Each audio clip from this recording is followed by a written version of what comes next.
Les matins de France Culture. Guillaume Erner. Comment faire exister l'opposition? Comment faire exister l'opposition médiatiquement? Par exemple, peut-être en créant un média intitulé Le Média auquel vous participez. Aude Lancelin, bonjour. Bonjour. Vous serez donc l'une des figures du lancement du média et peut-être pourriez-vous nous présenter justement en quoi va consister le média?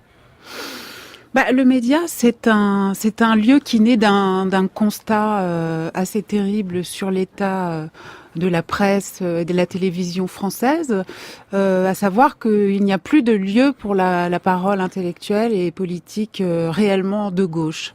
Les conditions de la pluralité ne sont plus respectées. Et donc nous entendons être cette espèce de plateforme collaborative où toutes les gauches pourront se parler, pourront réfléchir ensemble pour construire en effet une opposition au monde en train de se mettre en place. Bon, parce que des paroles intellectuelles, on en a par exemple sur France Culture.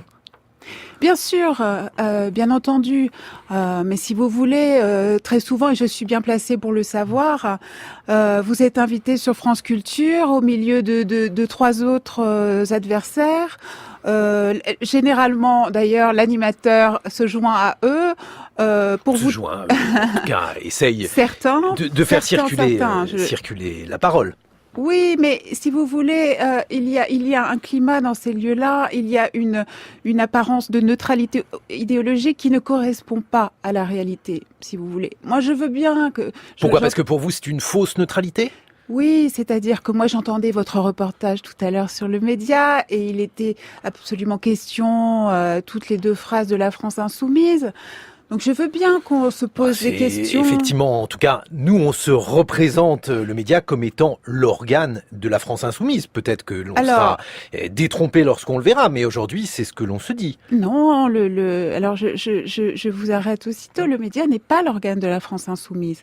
Je vous rappelle que la pétition en faveur de la création du média a été signée par des personnalités aussi diverses qu'Aurélie Filippetti, que Arnaud Montebourg, que Philippe Poutou, qu'Eva Joly, que Noël Mamère, qui rejoint la rédaction. Noël Mamère, je vous le rappelle, est un proche de génération de Benoît Hamon et il ne compte aucunement se mettre, pas plus que moi, au service d'un parti et devenir la voix de son maître. Bon, et ce ne sera pas le cas. On pourra juger à partir d'aujourd'hui. Qu'est-ce qui vous paraît est le plus critiquable dans le traitement que l'on voit aujourd'hui dans les médias audiovisuels en France, Aude Lancelin ?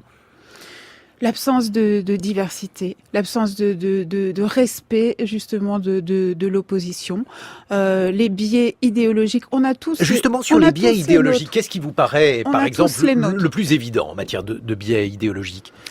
Je pense qu'on peut au moins se mettre d'accord d'un point de vue économique, sur la promotion effrénée du néolibéralisme. Même dans les émissions de service public, quand un politique est interrogé, invité, et qu'il est systématiquement confronté aux oukases de Monsieur Langlais, ou quand sur une chaîne ou sur une émission. Non, écoutez, prenons un autre exemple alors, si vous voulez. Prenons l'exemple de France Inter, prenons l'exemple de Monsieur Seux, qui dit la messe économique tous les matins sur France Inter depuis des années. Vous ne pouvez pas me dire que la pluralité est respectée. Pourquoi est-ce que de temps en temps on n'invite pas un économiste atterré ? Ici, on en invite en tout cas très souvent des économistes atterrés. Pourquoi est-ce qu'on ne les invite pas même de façon paritaire ?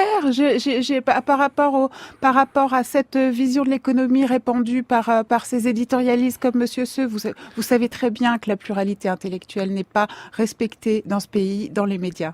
Moi, je vois en tout cas ce que l'on fait sur France Culture. Je trouve que c'est équilibré. Alors, c'est parfois aussi compliqué d'avoir les invités que l'on veut avoir, et il y a aussi une frange des intellectuels de gauche ou d'extrême gauche. Vous voyez, par exemple, Serge Halimi, j'ai essayé plusieurs fois de l'inviter, il est le bienvenu, à chaque fois on obtient une fin de non-recevoir.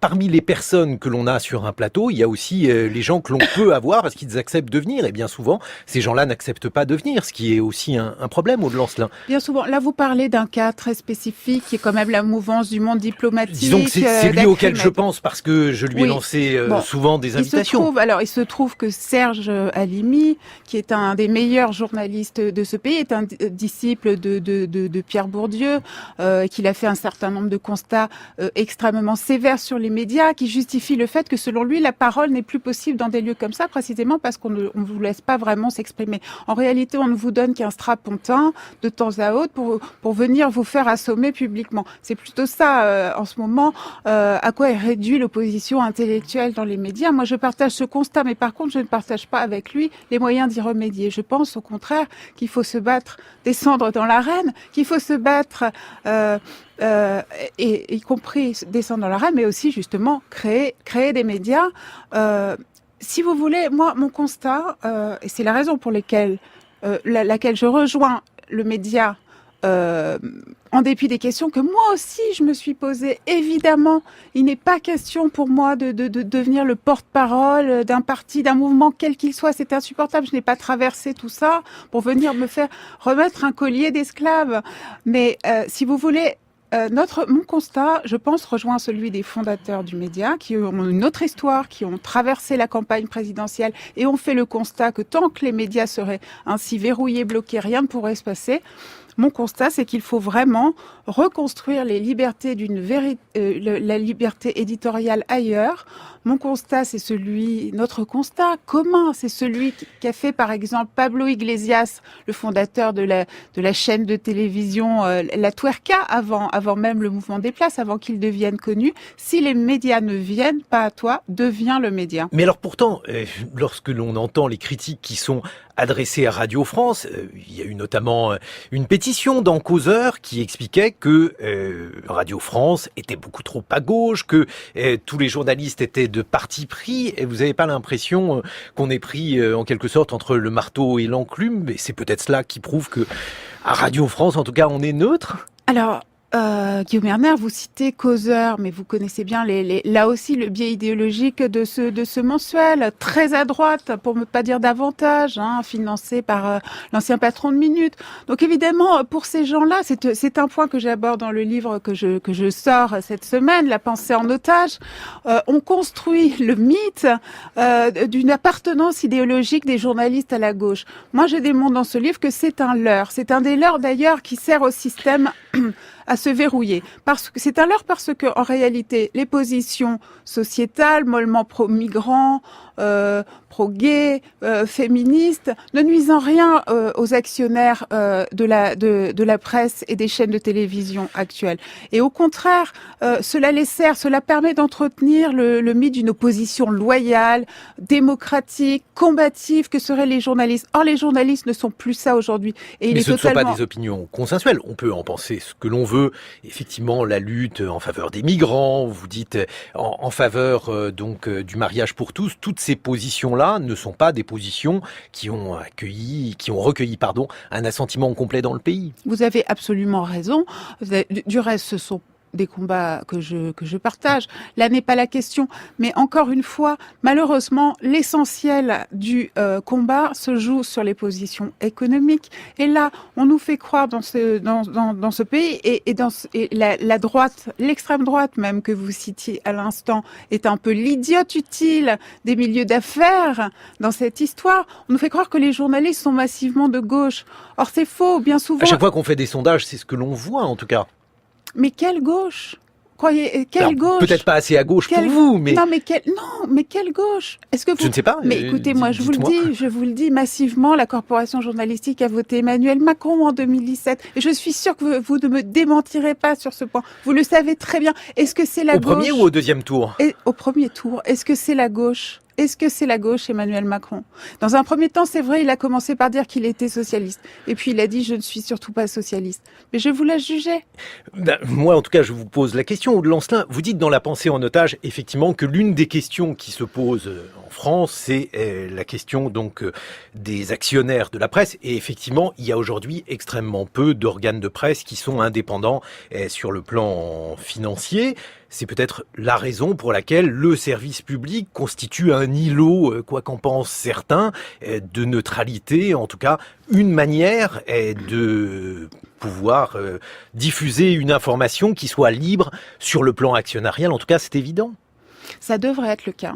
Eh ben, ça n'est plus le cas. Ça n'est plus le cas parce que le public s'est calé sur les mœurs du privé. Que les mêmes animateurs passent de la Maison Ronde au groupe Lagardère, au groupe Drahi via RMC, et que les mêmes objectifs d'audience sont dans les têtes, et que le rôle de pédagogie, le rôle d'éducation populaire n'est plus assumé dans ces lieux-là. Je ne parle pas évidemment je ne parle pas de France Culture. Non, parce que sinon je vais être obligé de me livrer un plaidoyer pro-domo, notamment pour l'éducation. Essayons d'éviter on va éviter nos corporatismes réciproques. On va éviter ça, mais il y a en tout cas un point sur lequel Emmanuel Macron s'est exprimé récemment lors de ses vœux. Il a dit qu'il souhaitait faire un certain nombre de choses contre les fake news. Dans la pensée en otage, vous considérez qu'il faut s'armer intellectuellement contre les médias dominants. Est-ce que par exemple lutter contre les fake news, ça vous paraît être une bonne méthode, Aude Lancelin? Alors les fake news évidemment sont un problème, via le rôle nouveau qu'ont pris les réseaux sociaux comme Facebook, qui sont devenus les kiosques mondiaux de l'information et qui tiennent même les organes de presse dans leurs mains économiquement. Ceci dit, je ne pense pas, contrairement à Emmanuel Macron, que ce combat-là passera par une nouvelle législation. Mais ce qui m'intéresse, moi, dans sa déclaration faite lors des vœux à la presse, c'est d'une certaine façon qu'il a trahi le fait, il a révélé le fait qu'une guerre de l'information était vraiment en cours dans les années à venir. Et d'une certaine façon, Emmanuel Macron sait très bien, et c'est parfaitement lui-même, que son élection de 2017 doit beaucoup à la docilité d'un système médiatique entier. Et il sait très bien que l'élection de 2022 se jouera aussi sur la question des médias, et d'une certaine façon, nous partageons son constat. C'est la raison pour laquelle nous nous lançons, nous aussi, dans la bataille de l'information. Un sondage publié il y a une semaine environ, Aude Lancelin, estime que les Français sont à 79% complotistes. Un pourcentage qu'il faudrait vraiment déconstruire, un sondage qui pose toute une série de questions méthodologiques, c'est-à-dire, à mon avis, à prendre avec des pincettes. Mais votre réaction par rapport à ce sondage, malgré tout? Écoutez, moi je suis comme vous, j'ai du mal à le prendre au sérieux. Je trouve que des faits totalement hétérogènes ont été mélangés. Si vous vous posez des questions sur le meurtre de Kennedy à Dallas, vous êtes donc un complotiste. Si vous pensez que la CIA, l'État profond américain, a pu jouer un rôle dans cette affaire, vous êtes un complotiste. Ça n'est pas sérieux. À ce compte-là, oui, je suis une complotiste. Tout le monde, je pense qu'effectivement dans la rue, on peut trouver 80% de complotistes. C'est pas très difficile de monter des sondages comme ça avec des questions aussi aberrantes. L'une des questions qui se pose, notamment lorsqu'on cherche à contrer intellectuellement les médias dominants, comme vous dites, Aude Lancelin, c'est ce qu'on appelle l'agenda médiatique. Est-ce que pour vous, il y a des thèmes qui sont surtraités, d'autres, au contraire, qui sont sous-traités? Absolument. Ça, c'est un point fondamental qui sera au cœur de notre travail au sein du média, puisque nous lançons ce soir à 20h un JT avec une autre hiérarchie de l'information. Tout commence par là, en effet. Qu'est-ce qui vous paraît, par exemple, surtraité en ce moment dans les médias? Écoutez, nous en parlions tout à l'heure tous les deux. Je pense que la question de la pétition récente de ces célèbres antiféministes.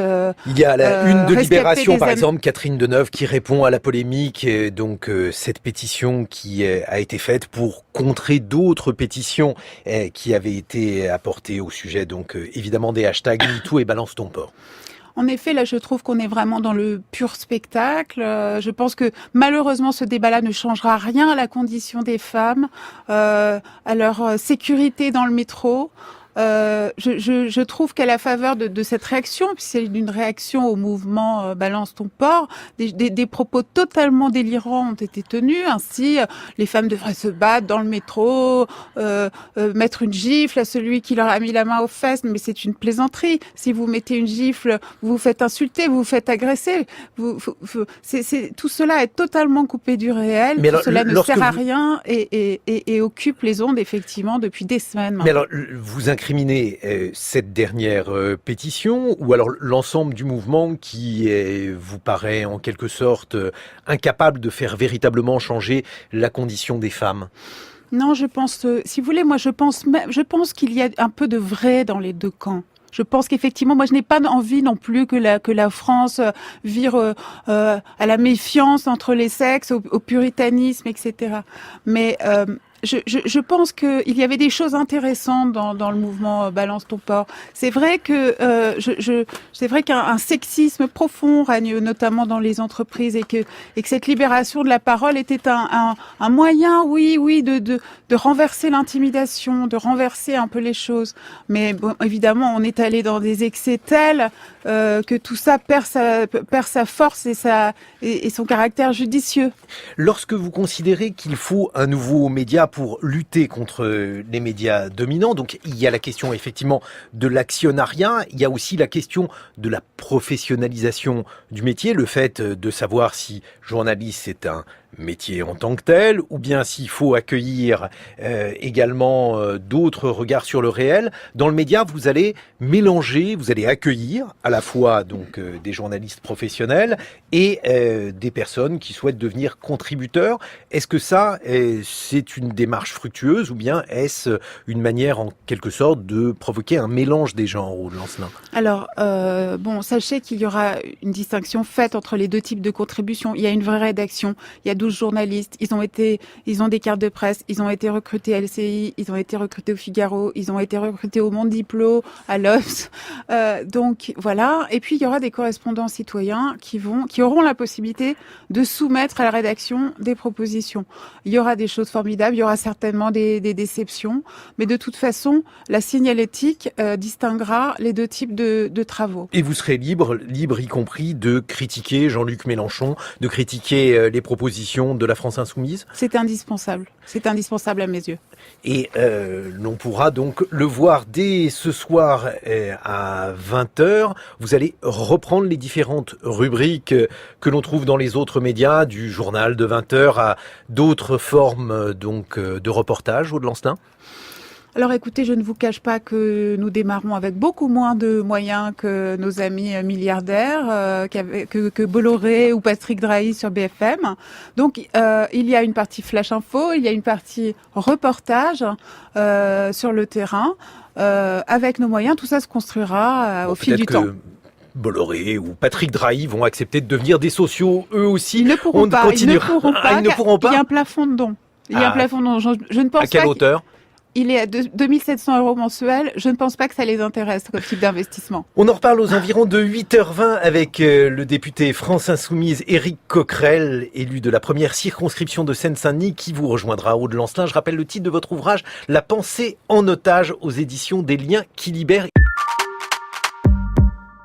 Nous allons dialoguer avec la journaliste Aude Lancelin qui participe au lancement du média et qui publie La pensée en otage aux éditions des Liens qui libèrent, et d'Éric Coquerel. Bonjour. Vous êtes député La France Insoumise de la première circonscription de Seine-Saint-Denis, coordinateur du parti de gauche. Et alors, d'après nos informations, vous avez applaudi Sonia Crimi, cette députée de la Manche, La République En Marche, qui a fait la déclaration donc, que l'on a entendue au sujet de la politique d'immigration du gouvernement. Pourquoi l'avez-vous applaudi, Éric Coquerel? Vous savez, nous, on n'est pas sectaire. Moi, j'aimerais avoir l'occasion d'applaudir plus de députés d'En Marche. Bon, le problème, c'est que jusqu'à maintenant, j'ai tendance à les appeler la majorité faillotte. Pourquoi? Parce qu'il y a une seule voix dans l'Assemblée. Et dans les couloirs, par contre, certains nous disent à certains moments quand même leur gêne sur telle ou telle mesure votée. Alors, pour une fois Pourquoi? Est-ce que vous pensez qu'en fait, c'est une homogénéité factice? Quand vous avez 310 députés qui viennent de partout, y compris de la société civile, certains se sont mis avec l'étiquette En Marche pour rénover la vie politique. Bon, sur le plan économique, je me fais pas trop d'illusions, si vous voulez. Ils sont très libéraux, faut le dire, mais au moins sur le plan sociétal, sur certaines mesures, on sent bien qu'il y a quand même quelques gênes. Et dans les couloirs, ils nous les donnaient. Et là, pour la première fois, il y a une députée qui l'ouvre tant mieux. Donc pourquoi pas l'applaudir. Frédéric Seyss. Oui, question autour de cette loi sur l'immigration. Éric Coquerel est le député que vous êtes à la France Insoumise. J'ai regardé précisément le programme de Jean-Luc Mélenchon sur cette question. Il est assez clair sur le constat. Ça ne va pas aujourd'hui. Les réfugiés sont très mal accueillis, etc. Il faut arrêter les guerres, les accords déséquilibrés, lutter contre le changement climatique. Ça, c'est pour réduire les causes de l'immigration. Pourtant, il y a une question qui n'est pas traitée, ou en tout cas qui n'est pas très claire dans ce programme. C'est que faites-vous des personnes qui sont en séjour irrégulier en France ou qui sont déboutées du droit d'asile? Est-ce que vous les renvoyez ou pas? Alors, moi, ce que j'ai coutume à dire, c'est qu'il faut régler la question des causes, parce qu'aujourd'hui, on a face à nous des migrations qui sont d'origine diverse, la plupart héritées du libre-échange, de la mondialisation libérale, les guerres, le démantèlement d'États qu'on a fragilisés, la question climatique, la question du libre-échange qui ruine des économies. Et nous avons un rôle, la France, pas que la France, nous avons un rôle important. Donc, il faut régler les causes. Tant que nous n'avons pas réglé les causes, il va falloir gérer les conséquences. Et on ne virera pas, on ne mettra pas dans l'avion des dizaines de milliers de migrants qui arrivent aujourd'hui pour des questions économiques, qui ne rentrent peut-être pas tous dans la case droit d'asile, mais qui partent de leur pays pour des raisons absolument vitales. On pourra mettre les barbelés aussi où vous voulez, vous ne les virez pas. Donc à partir de là, il faut gérer les conséquences. Il faut arrêter de dire, à l'instant T où je vous parle, parce que ça changera peut-être si on n'améliore rien sur la question du climat notamment. Il faut arrêter de dire que c'est un flux tellement important qu'un pays pourrait pas le gérer aujourd'hui, c'est pas vrai. Des dizaines de milliers de personnes, nous pouvons le faire, et donc il faut les accueillir plus dignement, et il faut accepter de renverser le discours qu'on nous sert depuis la fin des années 70, comme si quelque part il y avait trop de migrants dans ce pays, que ça expliquait le chômage, qu'il faut la migration zéro. Il faut admettre que la France doit faire plus d'efforts. Voilà ce que je crois. Mais pour bien comprendre votre réponse, les personnes qui sont déboutées, les personnes qui sont déboutées du droit d'asile, elles restent sur le territoire national. Oui, alors d'abord, il faut continuer à respecter le droit d'asile, parce que vient de Hongrie, de certains pays, l'idée que finalement déjà il faudrait le remettre en question. Respectons le droit d'asile, et en plus de ça, il faut effectivement aborder sur la question des migrations aujourd'hui des gens qui viennent dans nos pays pour des raisons impérieuses, vitales, je dirais, peut-être pas de guerre haute, mais vitales, et qu'à ce niveau-là, oui, il faut admettre qu'on ne va pas les renvoyer chez eux, et que donc il faut être capable de les accueillir. Mais en même temps, il faut dire qu'il faut régler les causes, parce que dans quelques années, ça ne sera pas des dizaines de milliers de personnes qui viendront, mais ce que vivent entre eux les pays du Sud depuis très longtemps, c'est-à-dire des migrations de millions de personnes, parce que l'Europe en a pris une toute petite part pour l'instant par rapport à ce qui se passe au niveau international. Éric Coquerel, aujourd'hui c'est le lancement du média. Qu'est-ce que vous attendez, vous, à la France Insoumise, du média? C'est à moi de répondre à ça? Bah oui. Écoutez, moi, à chaque fois qu'il y a un média d'opinion indépendant, notamment de toutes les concentrations financières qui ont de plus en plus, mis la main sur les médias, notamment audiovisuels en France, je trouve ça plutôt satisfaisant. Et très franchement, des médias qui sont... C'est plus que ça, vous êtes quand même... Attendez, je vais vous répondre. Je vous donne une première réponse. Je trouve ça intéressant. Des médias d'opinion indépendants, je trouve ça intéressant. Et la deuxième chose, c'est que des médias indépendants qui sont dans une sphère culturelle qui n'est pas étrangère à la nôtre, mais dans laquelle qu'on a envie d'écouter pour aller vite, je trouve ça doublement intéressant. Maintenant, contrairement à ce que je vous ai dit, c'est pas le média de France Insoumise. Voilà, je pense que Aude va réagir là-dessus. Elle a déjà réagi, mais elle va réagir à nouveau, Aude Lancelin. Oui, je vais réagir parce que Guillaume Erner, voyez le dispositif de cet entretien. Vous me faites venir, et c'est très aimable. Vous me faites venir c'est gentil, en compagnie d'Éric Coquerel. J'espère donc que lorsque vous inviterez à ce micro les gens de la rédaction d'Hebdo, vous savez, l'hebdomadaire qui se lance, Hebdo. L'Hebdo, absolument, sans H. Voilà. Tout à fait. Dont le directeur de la publication est un ancien secrétaire d'État de Manuel Valls et François Hollande. On parle de Thierry Mandon, pour dire ça. De Thierry Mandon. J'espère que lorsque vous le ferez venir, vous l'inviterez en compagnie de Julien Drey, de Bernard Cazeneuve. Ça peut être une idée. Et vous leur direz, alors, qu'est-ce que vous allez faire ensemble, notre etc. souhait... Moi, je ne connais pas Éric Coquerel. Je suis ravie de le rencontrer. Bonjour, Éric Coquerel. Mais vous voyez ce que vous insinuez immédiatement dans l'esprit des gens. Bon, écoutez, on est heureux de vous permettre de vous rencontrer l'un l'autre, mais au-delà de ça, et on va continuer à être un peu ignorant et considérer qu'il y a quand même un lien entre le média et la France Insoumise, même si vous êtes là, effectivement, pour considérer qu'il n'y a pas de lien. Frédéric Seyss. Vous disiez, Aude Lancelin, tout à l'heure, que justement, ce n'était pas le média insoumis. Vous avez beaucoup insisté là-dessus et qu'il y aurait de l'esprit critique, finalement, envers toutes les familles politiques. Justement, pour ce qui concerne la France Insoumise, quel sujet pourrait être traité de manière critique sur le média? Quelles sont les aspérités qui vous semblent intéressantes?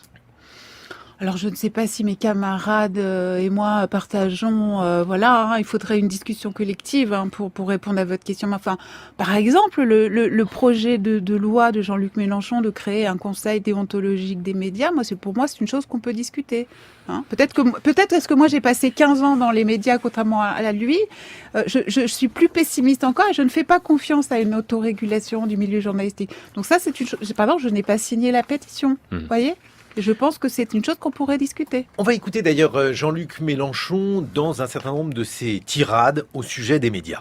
À chaque fois, les journalistes, au lieu de s'intéresser au débat qu'on essaye de lancer, s'arrêtent aux affaires de forme, essayent de provoquer des querelles entre les gens. Il faut comprendre pourquoi. Parce que c'est ce qui demande le moins d'efforts intellectuels, le moins de travail, et ça vous permet de faire du bruit sans toucher jamais au fond.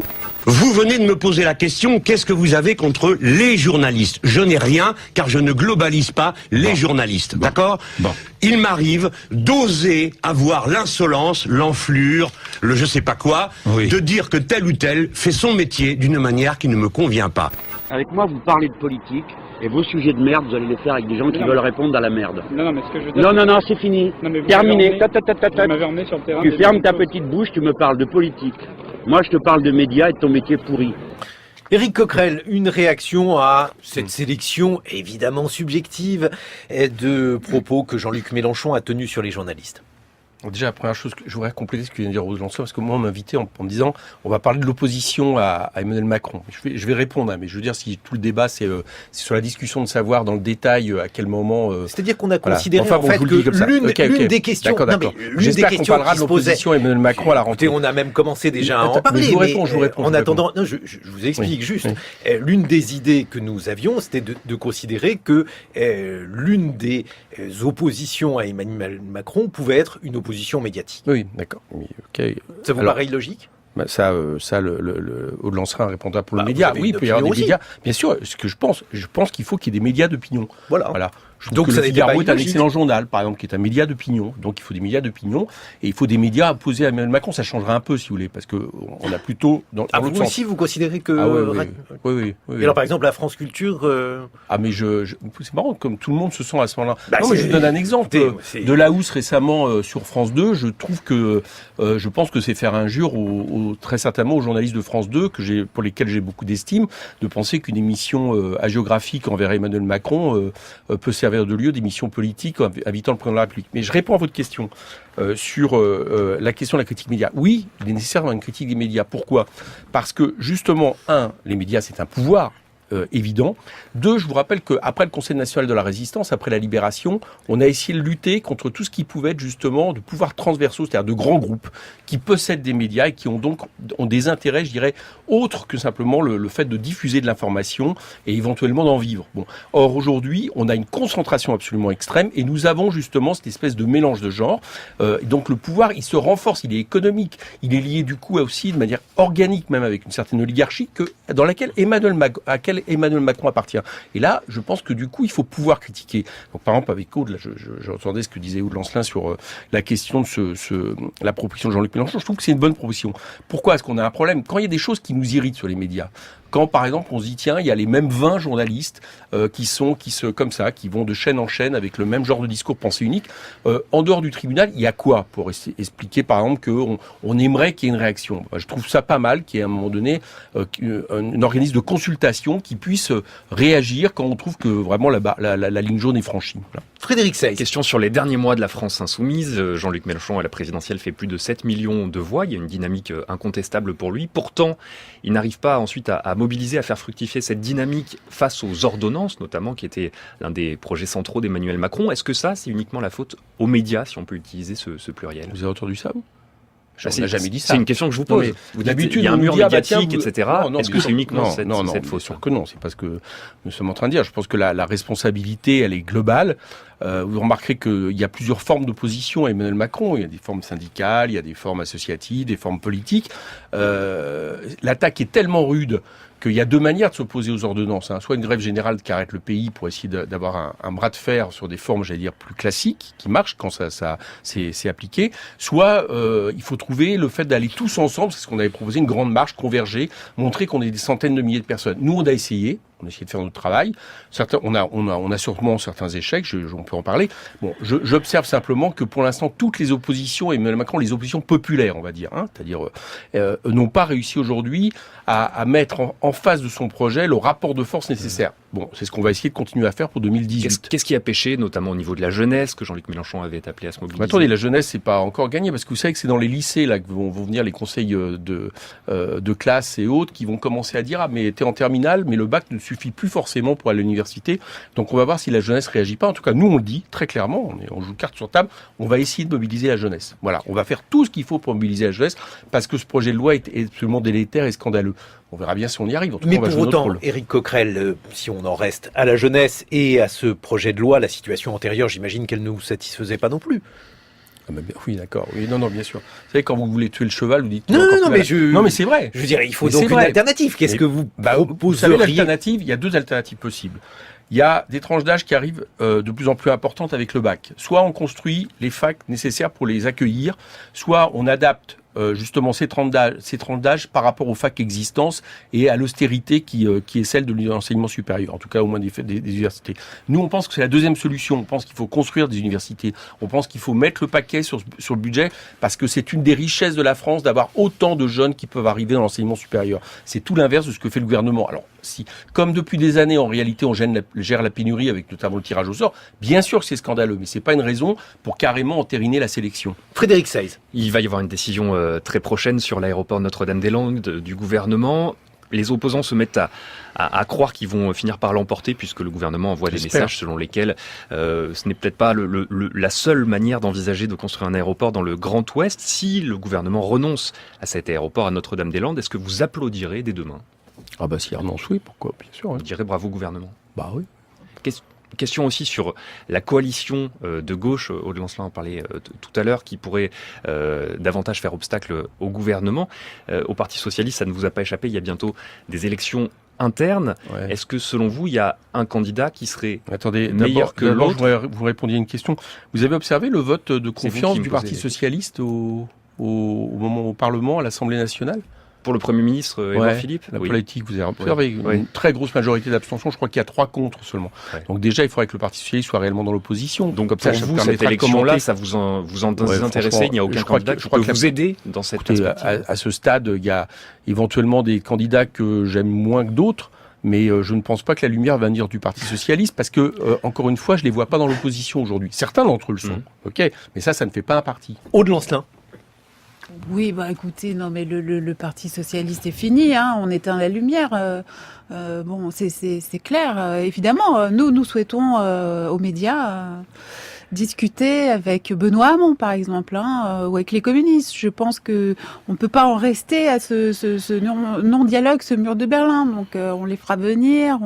Mais le PS, qu'est-ce que vous voulez faire avec ça désormais? Pourquoi? Qu'est-ce qui vous paraît à ce point Mais, un compromis Bah, dans le je Parti vous le dis Socialiste? franchement, je pense que le PS a accompli sa mission historique. Il a porté Emmanuel Macron au pouvoir. Il a donné son fruit tardif, le fruit de la confusion absolue entre la droite et la gauche, le fruit d'un socialisme devenu néolibéral et autoritaire.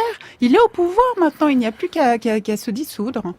Éric Coquerel, bon, j'imagine que vous ne serez pas en désaccord avec cela. Néanmoins, si vous reprenez la manière dont s'est déroulée l'élection présidentielle, est-ce que le fait de ne pas trouver un terrain d'accord avec Benoît Hamon n'était pas aussi une manière d'ouvrir la porte à Emmanuel Macron?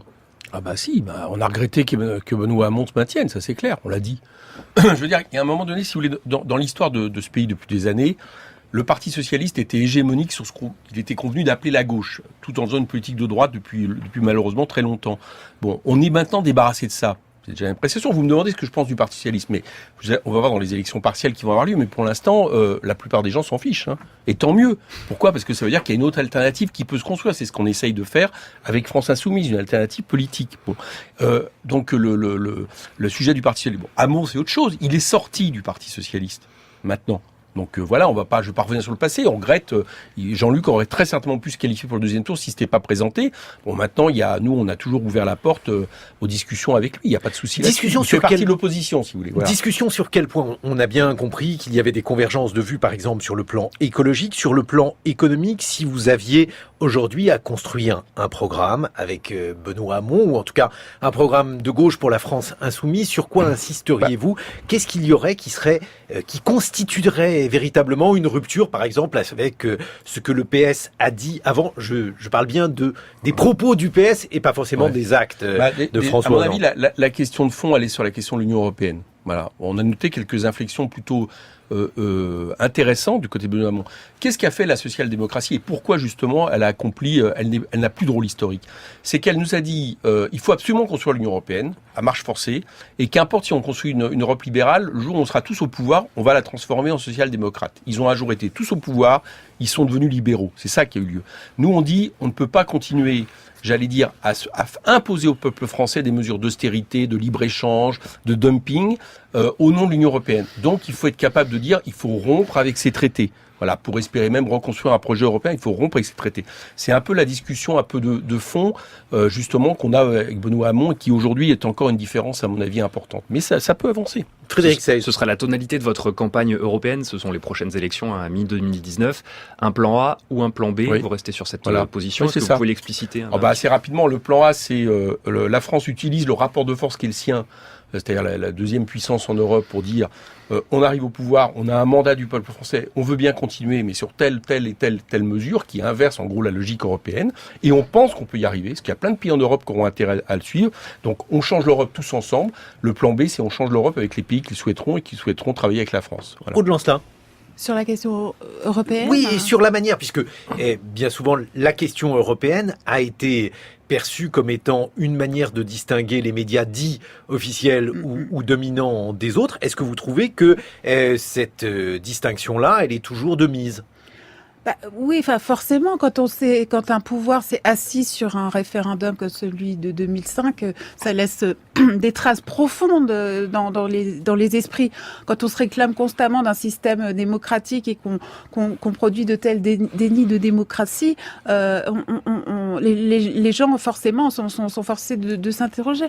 Oui, c'est la question européenne, la question de l'euro est une des questions politiques fondamentales pour la gauche dans les années qui viennent. Justement, la question de l'euro, Éric Coquerel, est-ce que vous êtes partisan donc d'en finir avec cette monnaie, de sortir la France de l'euro? Je crois qu'il ne faut pas confondre l'outil et le projet auquel elle sert. La question de l'euro, on pourrait imaginer, nous on a fait des propositions de subvertir l'euro. Une banque centrale européenne qui serait plus indépendante, une politique qui permettrait, j'allais dire, d'arrêter d'en faire une politique, une monnaie d'austérité qui favorise le dumping, etc. Bon, donc la question de l'euro, c'est un outil. Bon, mais imaginons la par question, exemple... c'est celle des traités. Voilà, il faut rompre avec les traités actuels parce que les traités actuels imposent le dumping, imposent le libre-échange, etc., empêchent l'harmonisation sociale et fiscale. Donc il faut rompre si on veut reconstruire quelque chose. C'est ça la question nodale.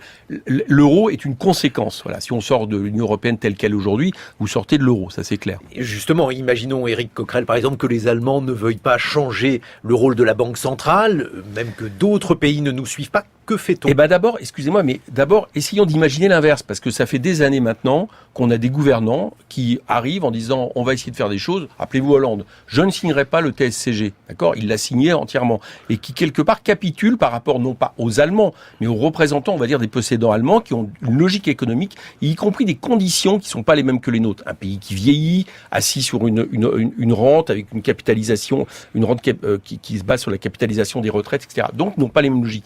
Mais l'Allemagne, d'un autre côté, regardera à deux fois avant que l'Union européenne explose. Et je pense que c'est pour ça qu'on a des possibilités d'arriver à bouger les choses. Et sinon, on verra bien. On aura en tout cas des marges de manœuvre. Ça, j'en doute pas. Néanmoins, Frédéric Seyss, vous êtes tout de même sensible à la réalité qui est qu'en ce moment, Angela Merkel négocie avec le SPD, c'est-à-dire le Parti social-démocrate allemand, et a conclu même un ça accord de montre gouvernance. bien que les socialistes servent plus à rien. C'est pas exactement leur projet que de sortir de l'euro. Non, On est mais même bien aux sûr, antipodes de cela. Oui, mais quelle est la pression? Imaginez que Jean-Luc Mélenchon ait été élu. Je pense que la pression serait différente. différentes, y compris, à mon avis, les élections allemandes ne seraient peut-être pas passées de la manière dont elles se sont passées. Il y a évidemment des répercussions. Simplement, ça fait des années que la France, quelque part, abdique, en réalité, toute possibilité d'utiliser son rapport de force pour modifier les choses. Donc nous pensons que les choses sont politiques. L'Union européenne n'a pas effacé les intérêts géostratégiques entre les pays, par exemple. Et que l'Allemagne, je l'ai dit, mais surtout d'autres pays qui nous rejoindraient. Par exemple, nous sommes d'ailleurs contre l'accord bilatéral qui est en train de se faire au niveau de l'Assemblée. L'Europe, c'est pas seulement la France et l'Allemagne. Je vous assure que les pays du Sud, même la Hollande et autres, à mon avis, appuieraient un projet anti-austéritaire pour pourrait proposer la France. Quand vous avez entendu Emmanuel Macron faire son discours sur l'Europe à la Sorbonne, où il parlait notamment de renforcer la zone euro, il prévoyait de créer un parlement de la zone euro, mais aussi d'en finir avec l'idée que finalement il faut une unanimité pour avancer en Europe et qu'un petit pays, un petit nombre de pays peuvent faire un moteur. Ça, c'est une idée qui vous convient, qui vous satisfait ? Non, mais je trouve que c'est intéressant qu'il la mette en avant et j'espère du coup on va avoir avec les élections européennes un vrai projet contre projet. Enfin, j'en doute avec l'histoire de nous donner 2 minutes là sur les temps d'antenne, hein, parce que ce qui se prépare pendant que En Marche aura 50 minutes. En termes de démocratie, ça m'inquiète un peu. Mais sinon, ce qui est intéressant, c'est que Macron, il a un projet. C'est éventuellement une Europe resserrée autour du fric et éventuellement d'un côté militaire avec un adversaire qui est la Russie, le même adversaire que les États-Unis d'Amérique. Donc on voit bien qu'il y a quelque part une Europe qu'il nous propose plus intégrée, qui est, je veux dire, celle qui a lieu aujourd'hui, j'ai de manière encore moins démocratique, parce que là, pour le coup, tout sera imposé aux États. Et ben nous, on a un autre projet en face, je l'ai dit, qui est celle d'une coopération européenne, qui est celle d'une Europe basée sur une politique de relance, une politique d'harmonisation sociale et fiscale, et puis sinon, ne plus accepter l'Europe qu'on veut nous imposer. Ça sera projet contre projet. Je pense que ça va être intéressant comme débat. Éric Coquerel, j'avais eu effectivement l'idée de vous réunir avec Aude Lancelin pour parler notamment de la question donc des médias et de la manière dont les médias pouvaient influencer les choix politiques.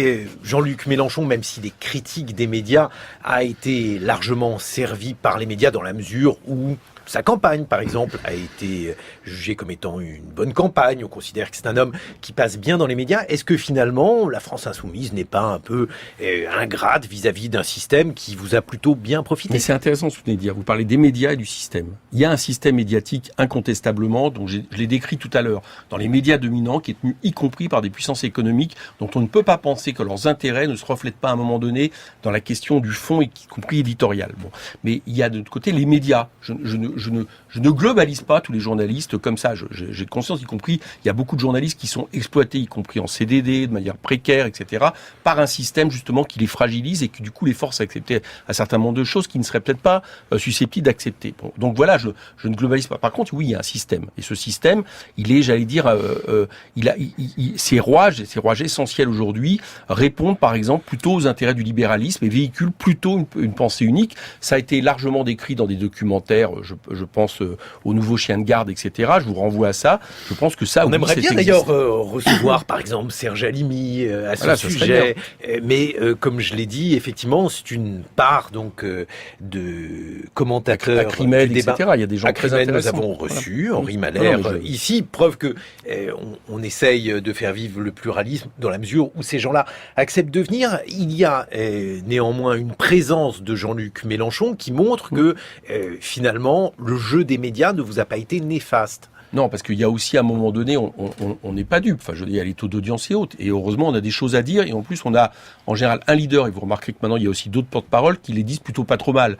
Donc, du coup, les gens l'écoutent et ça intéresse les médias. Tant mieux. On joue dans les failles dans lesquelles on peut jouer. Mais je pense que c'est quand même pas suffisant pour que justement on n'ait pas, et c'est là où moi je salue la création d'un média comme le média, on n'ait pas la nécessité d'avoir des médias d'opinion qui refleurissent dans ce pays. Voilà, je pense que ça c'est nécessaire. Aude Lancelin.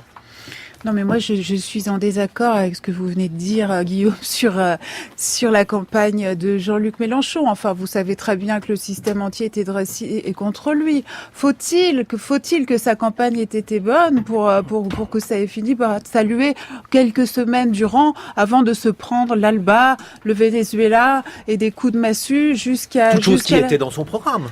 Non, écoutez, Non, le Venezuela, c'était pas L'ALBA, mais non. l'Union bolivarienne, non L'ALBA écoutez, comme alternative à l'Union on va européenne. pas régler cette question en 30 secondes. Mais enfin, faire de Jean-Luc Mélenchon le média darling du système, c'est quand même abusé, Guillaume Erner. Je n'ai pas dit le média darling, j'ai juste dit que finalement pour quelqu'un qui en serait en quelque sorte le bouc émissaire, il s'en est plutôt bien sorti et je ne sais pas si finalement il n'y a pas aussi un peu d'ingratitude par Mais rapport... vous savez pourquoi? Parce qu'il y avait une vraie force populaire derrière, parce qu'il a fait 7 millions de voix. Vous pensez vraiment que si on s'asseyait sur 7 millions de voix, si on ne donnait pas la parole à quelques membres de la France insoumise dans les médias, il n'y aurait pas de quoi s'inquiéter vraiment?